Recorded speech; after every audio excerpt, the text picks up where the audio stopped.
Yo, what's up everyone? Welcome to my channel. And for today's video, we are going to talk about Spellbreak.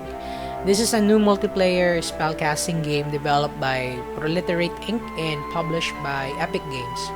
This was recently released just this month, last September 3, 2020.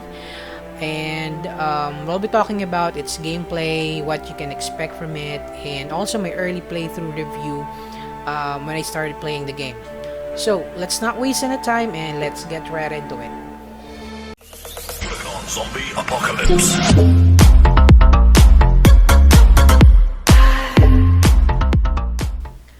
So currently, Spellbreak is free to download and play for PS4, Xbox One, PC, and Nintendo Switch.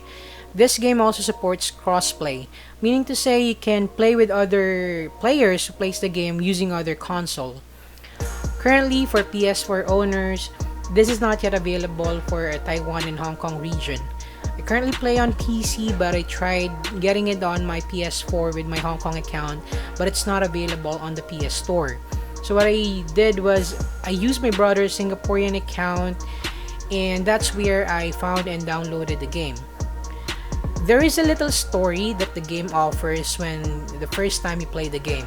It says that you are a battle mage who broke some rules and is exiled to an island where you battle it out with other exiled battle mages. So this game is technically a battle royale game, but what's unique about this is instead of using guns, you use spells. So for those gamer who loves fantasy, magic, and a knack for battle royale games, this is up to your alley. I'm definitely sure you're gonna love this. So let's talk about the gameplay. Currently, there are 3 available modes that the game offers: solo, duo, and squad. For solo, it's the basic and usual gameplay where you battle everyone. For duo, you are teamed up with another player. And for squad, this is a 3-man team, so you get to team up with other 2 players. Total players per match regardless of the game mode is 42. So compared to other battle royale games out there, matches in Spellbreak are a bit shorter. Like any other battle royale games, you and other players are dropped into the map to battle it out, and whoever survives wins. The map gets smaller and smaller as the game progresses, and you need to be inside the safe zone before you get caught by the magic wall. This wall damages you over time if you are outside the safe zone and can end up killing you in the process. Before the match starts, you are given time to choose a location where to drop by choosing a portal on the map. The main idea is to loot items and equipments to improve your survival rate. Better items and equipments makes your character much tougher and stronger and improves your chances of winning the match. Now, let's talk about equipments, gauntlets, and consumable. So in this game, you use gauntlets to conjure spells, and this is how you attack and kill other players. Before the game starts, you have to choose your primary gauntlet, which cannot be changed. This is automatically assigned to your left arm. You'll be able to get another gauntlet in the game by opening and looting boxes. This is your secondary gauntlet, which is automatically assigned to your arm or right arm. This secondary gauntlet can be changed by looting other gauntlets you find in the map. There are a total of 6 gauntlets that represents element in this game. So Stone Shaper, this uses earth element, mainly attacks using the ground. Conduit, lightning element, uses lightning to attack and stun enemies. Frostborn is ice element, it uses icicles, and somehow it's like the sniper loadout in this game. Pyromancer, it's the basic fire element, uses firebolt and firewall. Tempest is the wind element, it shoots wind blades, and somehow this is the SMG loadout because how fast it shoots the wind blades. Toxologist, this is new, this is the poison or toxic element, which has a spread and an AoE attack. There are 2 types of spell you can use to attack. One is the basic spell, which you can continuously use as long as you have a mana, and your secondary spell, which is stronger than the basic spell but has a cooldown. Since you can carry 2 gauntlets with different elements on this game, you can create a unique magic combination.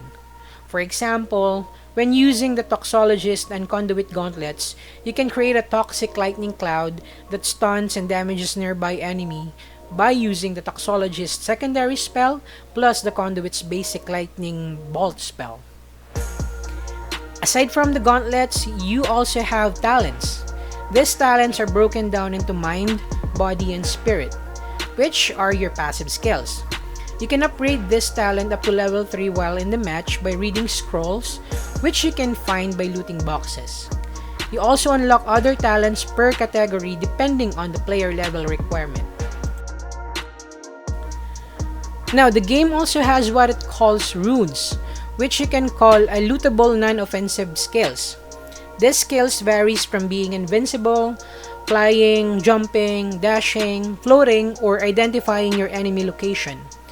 Like the secondary spell, it has a cooldown, so you have to be very smart when using it, especially when you're in a spell fight. Runes play a really important part in this game since you can devise different tactics such as sneaking to your enemy or doing an emergency retreat. The game also has a player equipment feature. These equipments can be found and looted in the game. It's somehow similar to an RPG game, but the only item that you can equip are boots, necklace, and belt. Boots improves your basic speed, necklace improves the mana pool, while belts improve your shield or armor.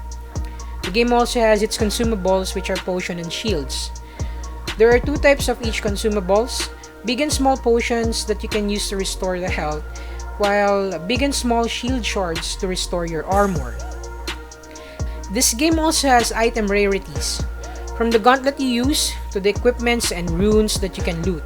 For example, your speed, mana pool, and magic shield capacity will depend on the rarity of the boots, necklace, and belts that you find in the game.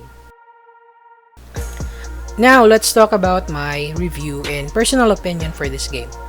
So the game is in its early stage, and I do believe that the developers will still update and add a lot of things to this game. Even though it's in its early stage, I am finding myself really enjoying this game.